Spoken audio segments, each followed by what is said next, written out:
நீங்கள் வீட்டில் முருங்கைக்காய் நிறைய வாங்கி வச்சுருக்கீங்க அப்படின்னா, இல்லை முருங்கைக்காய் சீசனில் வந்துட்டு முருங்கைக்காய் வந்து கம்மியான ரேட்டில் கிடைக்கும், அந்த டைம் நம்ம வாங்கி ஸ்டோர் பண்ணோம் அப்படின்னு நினச்சிங்கனாலோ இந்த ஒரு சீக்ரெட் டிப்ஸை ஃபாலோ பண்ணிக்கோங்க. அப்போ தான் நான் சொல்ல மாதிரி நீங்கள் வந்துட்டு முருங்கைக்காய் நிறைய ஸ்டோர் பண்ணி வச்சுக்கலாம். என்ன அப்படின்னு பார்த்தீங்கன்னா, நம்ம முருங்கைக்காய் வந்துட்டு யூஸ்வலாக வாங்கிட்டுக்கு அப்புறமா அப்படியே நம்ம கட் பண்ணாமல் வச்சா தான் டேஸ்ட்டாக இருக்கும் அப்படின்னு நிறைய பேரோட மித்து இருக்குது.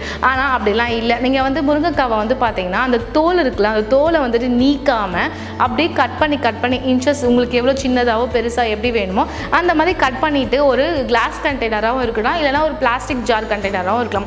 ஸோ அதுக்குள்ளே போட்டுட்டு ஒரு குட்டியாக அந்த ரவுண்ட் மூடிக்கு ஏற்ற மாதிரி வந்து பார்த்தீங்கன்னா ஒரு பிளாஸ்டிக் கவரை வந்துட்டு கட் பண்ணி அந்த மூடிக்கு மேலே ஆட் பண்ணிக்கோங்க. ஸோ அப்படி நீங்கள் டைட்டாக க்ளோஸ் பண்ணிவிட்டு ரெஃப்ரிஜரேட்டரில் நீங்கள் ஸ்டோர் பண்ணி வைக்கும் போது உங்களுக்கு தேவைக்கேற்ப அதை நீங்கள் யூஸ் பண்ணிக்கலாம். ஸோ உங்களுக்கு நிறைய நாள் வந்துட்டு முருங்கைக்காய் வந்துட்டு யூஸ் பண்ணுற மாதிரியும் இருக்கும். ஸோ கம்மியான பட்ஜெட்டில் நம்ம வாங்கி ஸ்டோர் பண்ணுற மாதிரியும் இருக்கும். ஸோ நான் சொன்ன இந்த சீக்ரெட் டிப்ஸில் உங்களுக்கு காசும் சேவ் பண்ணலாம், முருங்கைக்காய் ரொம்ப நாள் நீங்கள் தேவைப்பட மாதிரி யூஸ் பண்ணிக்கலாம்.